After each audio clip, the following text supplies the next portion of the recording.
Good afternoon, parents. My name is Jillian Bianchi, and I will be the coach for your daughter's soccer team for the 2019 season. So, a little bit about me. I've been playing soccer since I was 4 years old.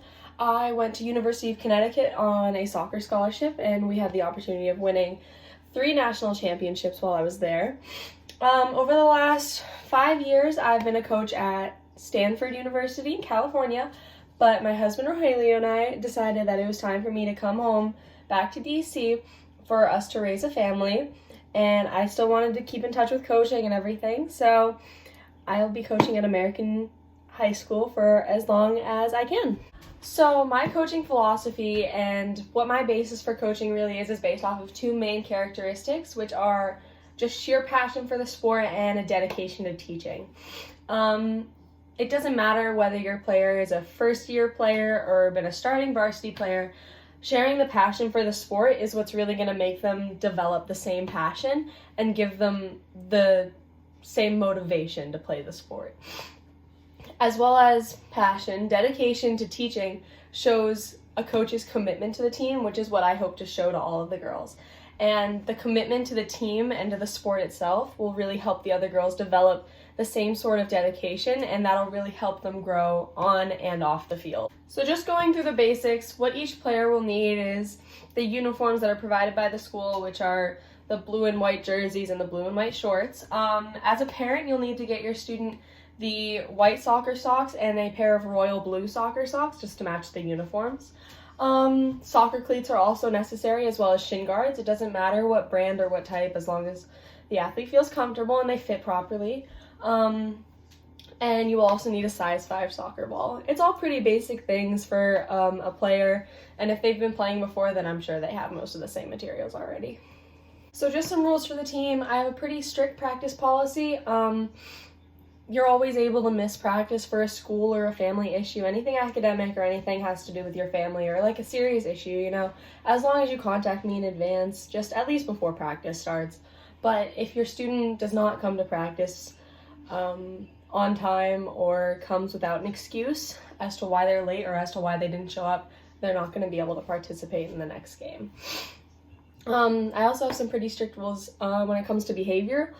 I understand that not every player will be able to give 100% at every practice, which is completely understandable, but as long as they're putting their best foot forward for every practice and every game, that's all I can really ask of the athletes. But if they get to the point of disrespecting each other or disrespecting me or the other coaches, there's definitely going to be an issue, and I'm going to need to take some disciplinary actions, as well as if there's any bullying on the team or any harassment of any kind, your player may be at risk of losing their spot as a starter, their playing time, or even on the team. So now that we've gotten all of the difficult, just kind of ticky-tacky stuff out of the way, I have developed an objectives chart for the team for the players, the coaches, and as well as the parents, you guys. So for the players, I have physical, social, and mental objectives. So for physical objectives, just developing their strength, their conditioning, and just developing their skills throughout the season is the main objective. For mental, I just want them to be able to increase their knowledge of the game, as well as learn how to properly express themselves and learning how to push themselves in the proper way. And for social, just learning how to work with different types of people, as well as proper interactions with officials, and just making friends on the team, I think is really important. For the coaches, we're also going to maintain being in well shape. You have to create a good standard for your athlete. Wearing appropriate attire to games, that sort of thing, and being on time to all events, because if I can't even expect that of myself, then I have no reason to expect that of the athletes. For mental, just having confidence in the team, which I feel like won't be an issue. Staying patient and positive during games and during practices, as well as fast game time decisions, is something that I've always held myself very highly for and just wanted to always keep as a high standard. For social, I always just want to stay polite and respectful to coaches and other officials. I want to be able to get to know my athletes and you guys as well, and be positive with the athletes. And if there's ever any concerns with anything like that, I just hope I'm approachable, and you guys as well as your athletes can feel comfortable talking to me about this. And for parents, my objectives for the parents would be just to develop a better relationship, or not even a better relationship, just develop a solid relationship with their child through the sport, and being able to just go to your games and support them. For mental, I've had a few parents that haven't been able to control their emotions during games, so that's always just something I've held very highly on my list, as well as understanding their role within the team.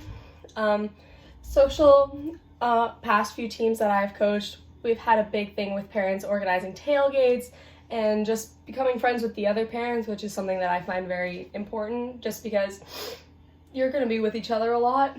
So I've always found that very important.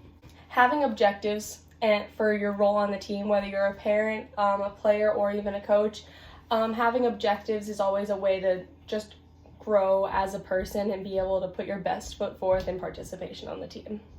So the last thing I've always found to be very important for a team is the team's culture and the team dynamic. Over the years, I've seen that if a team is closer off the field, they're orders of magnitude closer on the field, and they can just perform better as a unit. So that's always something I've found to be very important for a team. Just little things like pasta parties before important games, or just hanging out outside of practice is something that I've seen to be very important. Just going out and having picnics. I've even had teams that go out and do photo shoots together. It's just spending time together as a team and becoming closer as friends usually makes the team just closer. Something that also helps towards team culture is having the same gear. So there's a team warm-up shirt that all girls get, but there will also be an online store where everybody can get just team gear for the team, and as well as parents can get the same gear. But girls usually get the same sweatpants and the same sweatshirt as well as the shirt. Just everybody looks the same. Everybody can wear the same thing on game days. It looks very professional and it just makes all the girls feel included. So I'm looking forward to a great season, and if anybody has any questions, please feel free to come talk to me right now, or you can email me or call me at any time. Thank you.